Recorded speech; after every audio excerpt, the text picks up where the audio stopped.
Welcome to me listening to some Magic the Gathering videos while putting some cards back in my collection. And I will also be handpicking ones that I would like to insert into my current collection. So I'll be sleeving some of the ones that need to be sleeved. And over here I've got some that I need to still put away after last night. So period. Sleeves. Let's go. So I basically always sleeve like a rare or higher.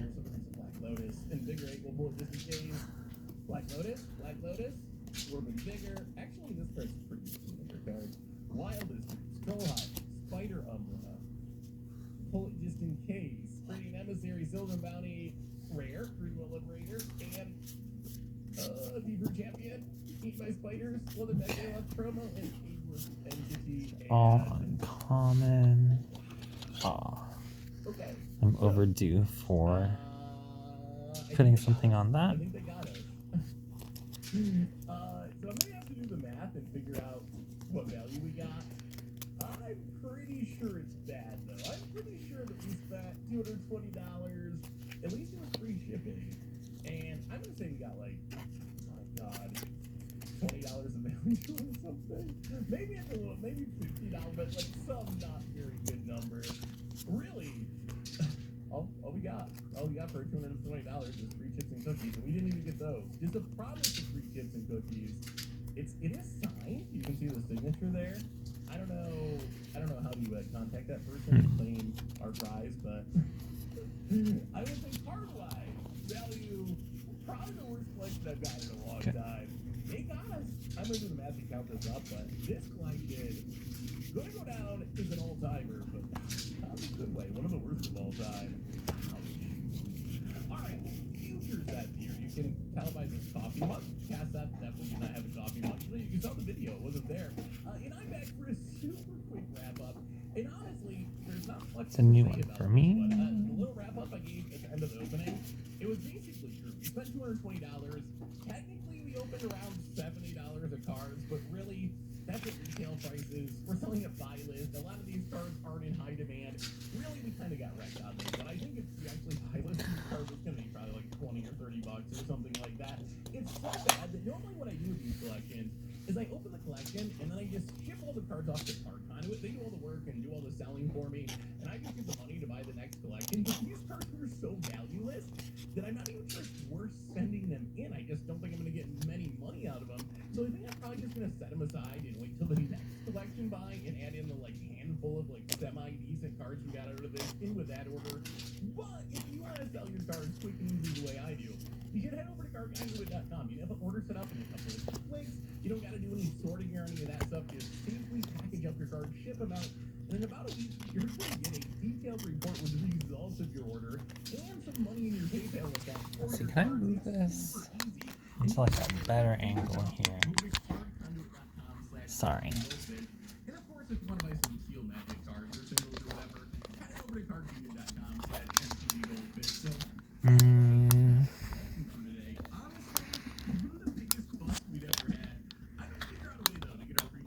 love pet toys, huh?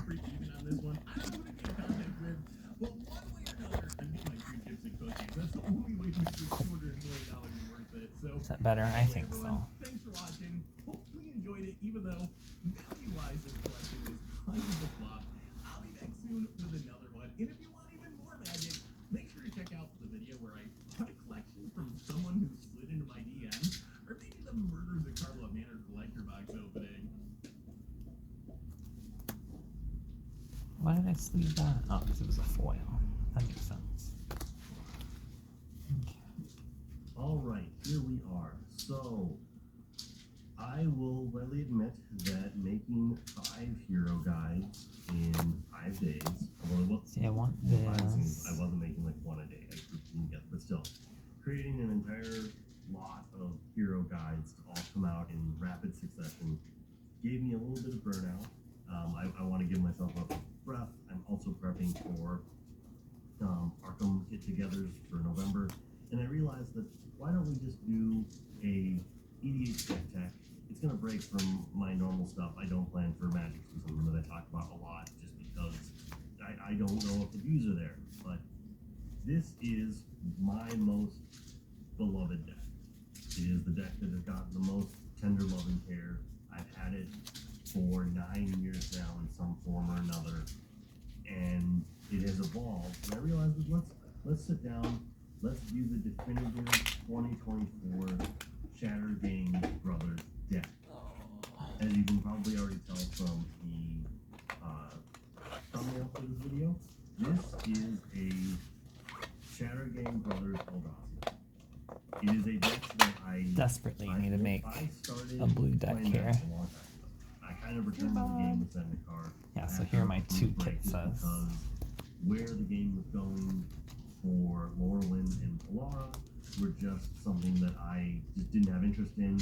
It was also during my college years, and so I started to think maybe I'm too cool for Magic. And then once I got out of college, or once college was waning, I don't remember precisely, I saw Zendikar and was like, this looks really cool. This looks like a return to Magic.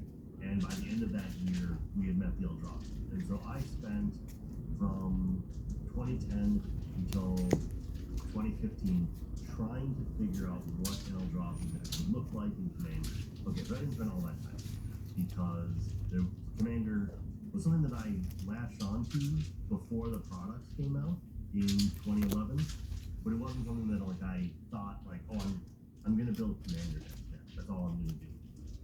But I spent a good chunk of time, 3 or 4 years, just trying to figure out what is a good Commander for the Eldrazi. And I eventually ended up with Shatter Game Brothers. I wrote articles for close to 7 years, and this deck, the evolution of this deck came up a lot. And the general has changed multiple times, but I've always returned back to the Shatter Game Brothers. And it's funny because I would say from an outside perspective, the Shatter Game Brothers are not that important besides a few important cards in the deck that I do interact with. But I thought, oh, you know, I'll have all these Eldrazi spawn. I can do the creature part. I will have plenty of artifacts. Especially now in today's Magic, you have plenty of artifacts. But brothers, there are so many artifacts that effect is actually lessened because there's so many treasures, and foods, and all the other blood, all these different tokens that are artifacts. They feed into the Shatter Game Brothers, but they also make it so that it's a lot easier to get around that for your opponent. And then the sacrifice outlet, I will say that is still a pretty good mode because you can get rid of enchantments. But like I said, for the most part, what you're looking at here, the Shatter Game Brothers, a 4-cost black, red, green legendary goblin artificer. 2 generic and black sacrifice creature, make each other player sacrifice a creature, pay 2 generic and red sacrifice an artifact, each other player sacrifices an artifact, pay 2 generic and a green, sacrifice an enchantment, each other player sacrifices an enchantment, and a 3/2 stat. That body, those abilities, are not important to how this deck is going to win. It's just at the end of the day, it's almost like the IKEA problem, or the IKEA philosophy. This deck was built upon the Shatter Game Brothers. It will always be the Shatter Game Brothers. I have tried adding a 4th color. I have tried moving to Morphin to have all the colors. And at the end of the day, that just turns into Eldrazi good stuff, and I want Jund Eldrazi, and that's just what this deck is. So, we have dedicated 5 minutes to a card that, like I said, is used. I do cast him, but he's sort of inconsequential. He is the flag to say, hey, I'm playing my Eldrazi. I have these Shatter Game Brothers out. We've now dedicated upwards of 5 minutes to a card that is not that important, so I only hope that this video does not go on for forever, but come along with me on this journey, because this is going to be an in-depth look at my Eldrazi deck. Some of these I'm cards gonna keep this out because in the I need to deck build a deck with it today. so they may not have as much time to them, but it's possible that we will be going in depth in your killing card, which this could very well be a long video. But come on with me on this journey. I'm sure I have enough Also, artist I will talent say here. There are going to be timestamps for the cards. It's going to be a lot of work for me to do. I will get timestamps so that if you just want to hear about a certain card, you can jump back. Starting off with the creatures, I'm going to just do all the Eldrazi up front. There are not a lot of back things. Yeah, okay. There there are not a lot of non-Eldrazi creatures, but let's just talk about each Eldrazi in whatever order. I just sorted everything into card types, so that's what we're going to do. So we've got Glaring Fleshraker, who is a 3-cost Eldrazi. I'm not going to go in depth to break down everything as I just did with the Charity Push, or we'd be here all day.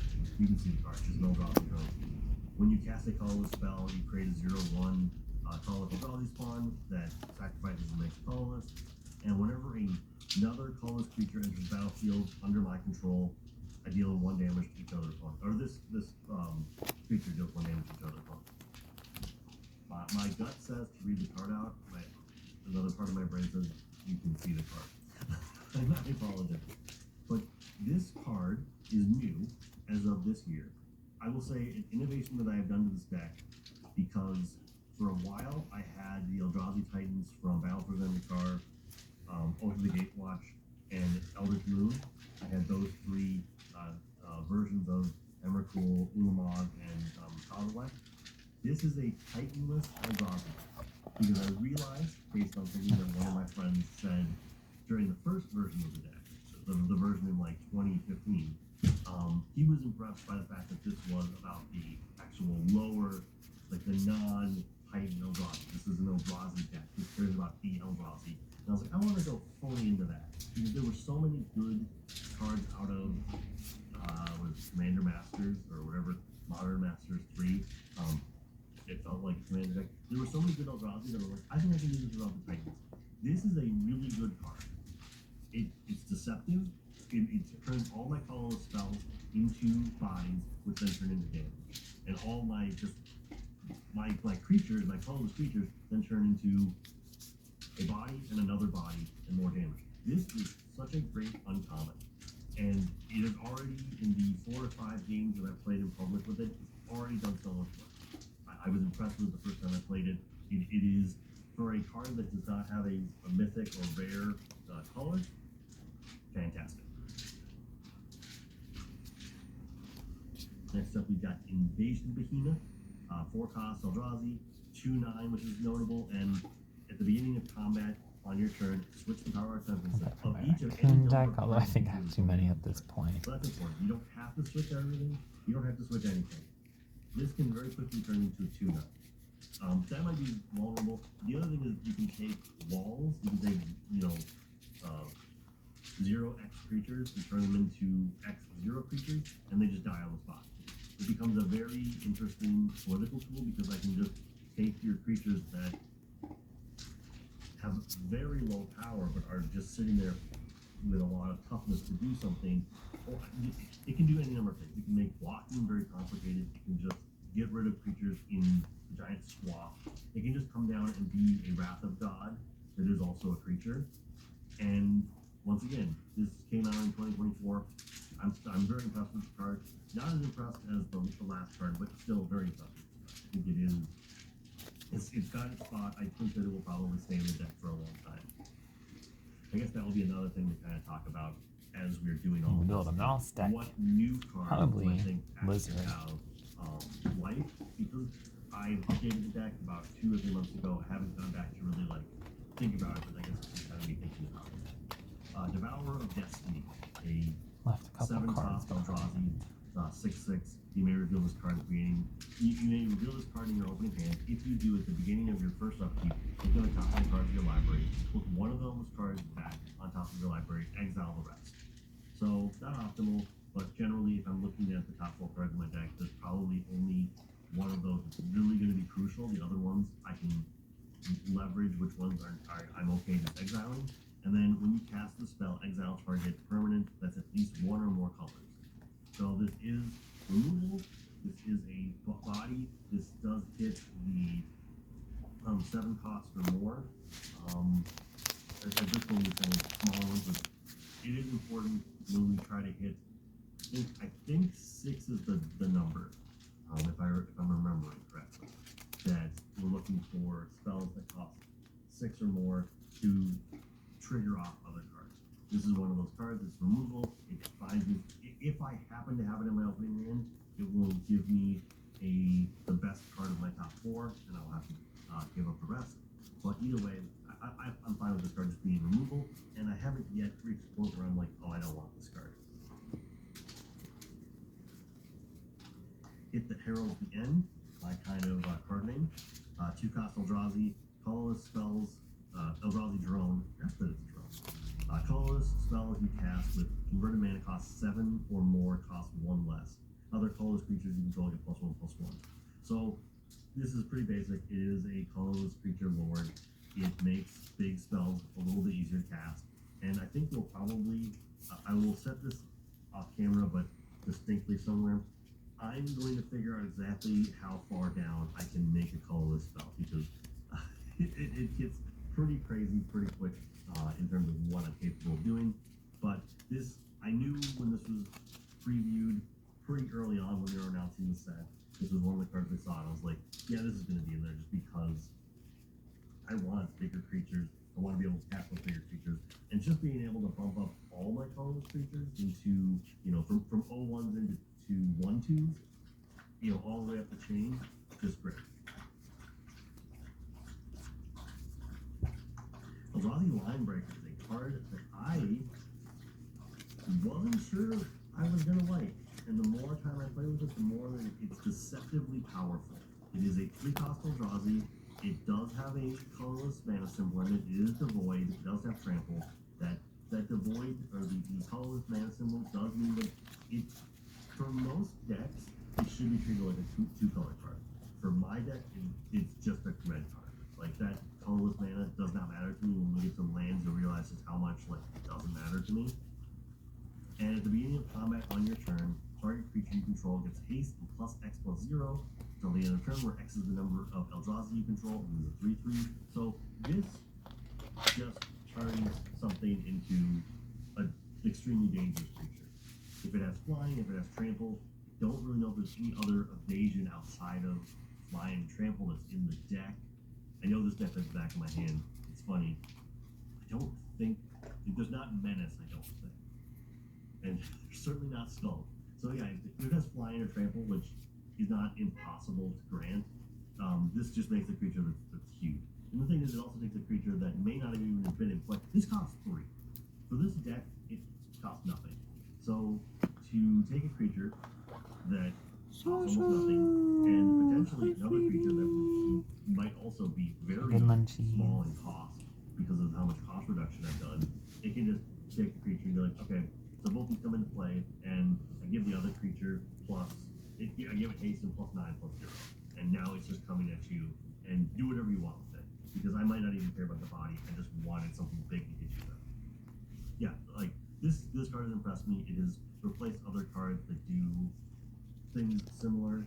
If I remember correctly, I think it replaced one of the Eldrazi that like active freezing the creature, just like gain control of the creature, gives it haste and attacks, because this was just like consistency. I know that I'm going to make a big Eldrazi, and one of my creatures that are already big are just going to get bigger. Old favorite, Catacomb Sifter, the generic black-green Eldrazi drone, 2/3 devoid.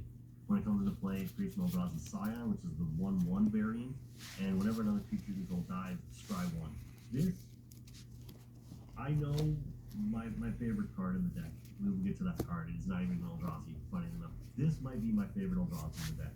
It's the combination of the art, the combination of the effect, just being able to make a body that you will then sacrifice at some point. You'll get to scry, and it just helps with smoothing. Like, I don't need a lot of it, but the ability to just sort of like control my draws just a little bit has always just proven dividends. I love the gold devoid frame as well, as I'm looking at it. Like, I miss the devoid frame. I realized Mark Rosewater over the weekend just said devoid is one of the 20 worst mechanics, and I disagree. I love it. I think the only thing about it is that for devoid, we needed more of this. We needed more of colorless matters.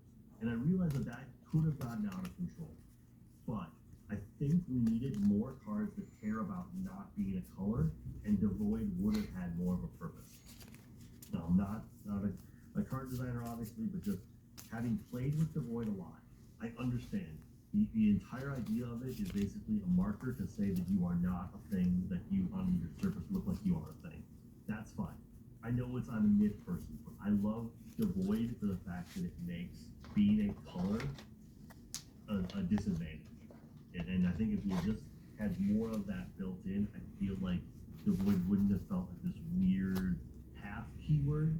It would have had more of a purpose, like an instant that just makes something devoid. And I realize that's overcomplicating because there are cards going back to the beginning of the Magic that basically say all your permanents are colorless, but you could have just changed it to all your permanents are devoid. And I think that there's flavor to it, and I think there could have been gameplay to it. But this is, not my first devoid card.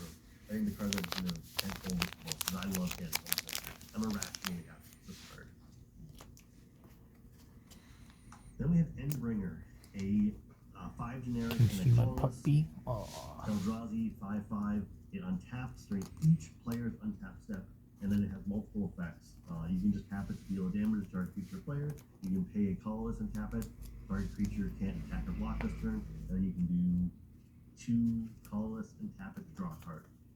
I have the most stories of this, funny enough, from Modern, where I put a Basilisk Collar onto this so that it had lifelink and death touch, and so they could just kill a creature for free every turn because it's just untapped. This is also nice because when I need to, it can come into play. Maybe I give it haste, that big boost, and then I just tap it to draw a card, and then it just untaps again. And at that point, it won't be hasted, so I can't continue to use it. But I have done funny things where I do things that are just irrational with this, where it's like, well, I can just draw a card, or I can make a creature not be able to block this turn by just giving it haste, or even when it's just a lone creature sitting on the battlefield, it still has the ability to be like, yeah, so I'm just going to do funny things. Part of the philosophy behind this deck over time was just, I want to build a deck that's weird. Part of the advantage of this deck is that you don't know how to handle it because it's got effects that you don't normally have to process. And this is one of them where it's not that complicated, but the fact that it untaps every turn, someone goes, oh, so if he's just top decking, he can just draw a card every turn, and by the time it gets back around to him, he might have the answer he's looking for because he's already a deck that's willing to invest a lot of mana into things, and now he just didn't draw something, so he can just draw something for every other person at the table and have a full grip by the time he comes around. He won't be top decking anymore, and that is a hidden feature of this card that I really love. Breaker of Creation, another new card in 2024. 8 cost. When this 8 cost, Eldrazi, when you cast this spell, gain 1 life for each colorless permanent you control. Hexproof for each color, and Annihilator 2. I guess that is another important thing. For a long time, this deck had maybe 1 creature with Annihilator. I understand that Annihilator is not a fun mechanic. I think in multiplayer, it has a little bit more of a place because it can swing into somebody and have them make decisions, because now it's like, okay, so I'm attacking you, and you are going to have to sacrifice 2 permanents. By the time I play this 8 cost Eldrazi out, you probably already have a plan.